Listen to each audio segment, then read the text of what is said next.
اللهم صل على بسم اللہ الرحمن الرحیم اللہم صلی علی محمد النبی الامی وعلی آلہ وسلم تسلیما۔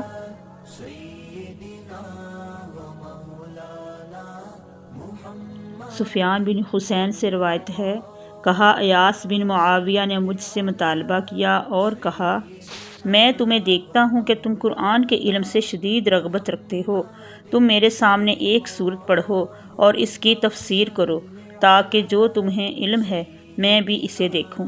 کہا میں نے ایسا کیا تو انہوں نے مجھ سے فرمایا، جو بات میں تم سے کہنے لگا ہوں اسے میری طرف سے ہمیشہ یاد رکھنا، ناپسندیدہ منکر روایات کو بیان کرنے سے بچنا، کیونکہ ایسا نہ ہونے کے برابر ہے کہ کسی نے یہ کام کیا ہو، منکر روایات بیان کی اور وہ اپنی ذات میں ذلیل نہ ہوا ہو، اسی کی بیان کردہ حدیث کو جھوٹا نہ سمجھا گیا ہو۔ صحیح مسلم حدیث نمبر 13۔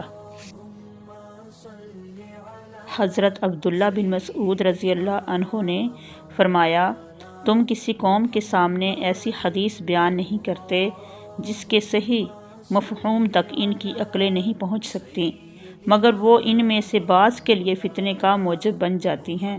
صحیح مسلم حدیث نمبر 14۔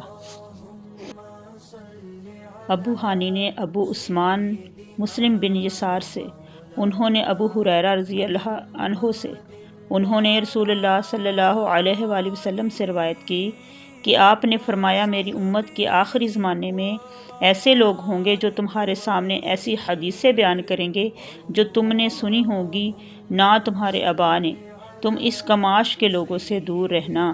صحیح مسلم حدیث نمبر 15۔ شراحیل بن یزید کہتے ہیں، مجھے مسلم بن یسار نے بتایا کہ انہوں نے ابو ہریرہ رضی اللہ عنہ کو یہ کہتے ہوئے سنا کہ رسول اللہ صلی اللہ علیہ وآلہ وسلم نے فرمایا، آخری زمانے میں ایسے دجال فریب کار کذاب ہوں گے جو تمہارے پاس ایسی احادیث لائیں گے جو تم نے سنی ہوں گی نہ تمہارے آبا نے، تم ان سے دور رہنا، کہیں وہ تمہیں گمراہ نہ کر دیں اور تمہیں فتنے میں نہ ڈال دیں۔ صحیح مسلم حدیث نمبر 16۔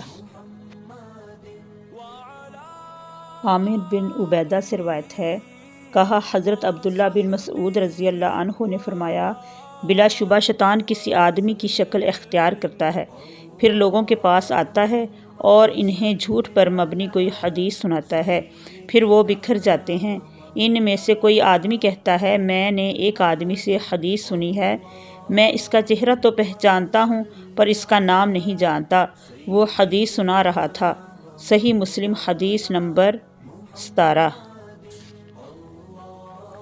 طاؤس نے حضرت عبداللہ بن عمرو بن عاص رضی اللہ عنہما سے روایت کی، کہا سمندر کی تہہ میں بہت سے شیطان قید ہیں جنہیں حضرت سلیمان علیہ السلام نے باندھا تھا، وقت آ رہا ہے کہ وہ نکلیں گے اور لوگوں کے سامنے قرآن پڑھیں گے۔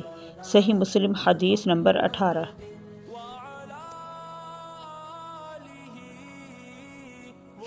ہشام بن عمرو نے طاؤس سے روایت کی، کہا یہ ان کی مراد بشیر بن کعب سے تھی۔ حضرت ابن عباس رضی اللہ عنہما کے پاس آیا اور انہیں حدیثیں سنانے لگا۔ ابن عباس رضی اللہ عنہما نے اس سے کہا، فلاں فلاں حدیث دہراؤ۔ اس نے دہرا دیں، پھر ان کے سامنے حدیث بیان کی۔ انہوں نے اس سے کہا، فلاں حدیث دوبارہ سناؤ۔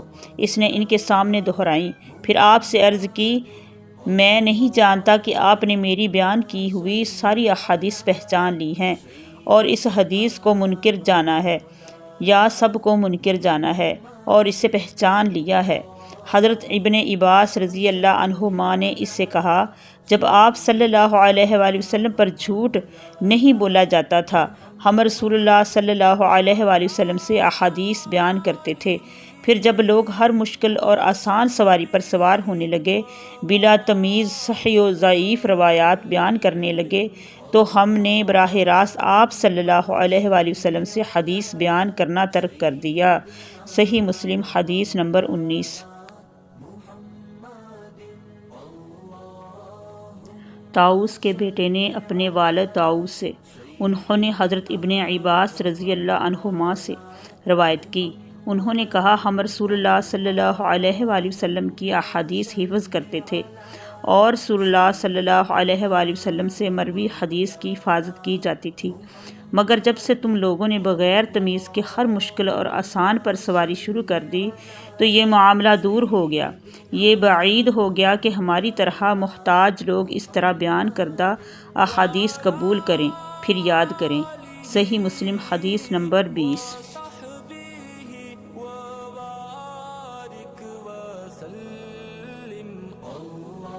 اللهم صل على سيدنا